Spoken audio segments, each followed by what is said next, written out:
Singulier artiste voyageur, premier prix de Rome en 1925, Évariste Joncher n'a eu de cesse tout au long de sa vie de sculpter l'âme humaine et de peindre des peuples et leurs traditions. Un travail artistique, ethnographique et exotique qui l'emmène sur les routes d'Afrique et d'Indochine. Un travail de modeleur qu'il conçoit comme une nécessité pour magnifier la beauté des peuples rencontrés. Car l'ancien pensionnaire de la Villa Médicis donne à rêver des territoires, des corps de femmes, des figures bibliques, des figures souvent mythologiques. C'est un artiste académique, c'est un artiste de commande officielle, c'est un artiste qui a une formation très classique.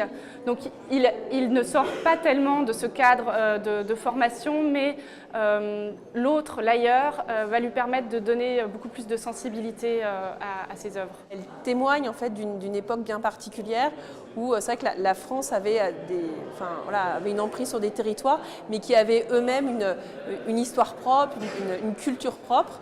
Donc les différents peuples qu'il a rencontrés avaient une richesse aussi, et c'est aussi une façon de témoigner de cette richesse-là. Les œuvres présentées au public sont propriété du département de Haute-Savoie. Une donation de 80 œuvres de l'épouse d'Évariste Joncher, réalisée en 1978. Enrichie au fil des années, cette collection départementale est aujourd'hui riche de plus de 130 pièces. C'est une responsabilité qui nous honore et c'est une obligation qui nous incombe en même temps. Être légataire, c'est accepter de recevoir ce trésor et c'est s'engager à le produire, à l'exposer dans les meilleures conditions possibles. Et c'est une occasion qui nous est fournie aujourd'hui. Retrouver l'itinéraire d'Évariste Joncher, retrouver sa trace juste à côté de chez nous, à la Balme de Sillingy. Donc oui, le département de Haute-Savoie est très heureux et très fier de bénéficier de ces collections.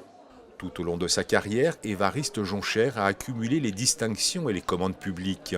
Établi en 1946 à la Balme de Sillingy, à son retour d'Hanoï, l'artiste poursuit de sa terre savoyarde la construction de son œuvre et multiplie ses voyages. L'exposition Inspiration exotique lui rend hommage, lui, l'artiste des lointains territoires.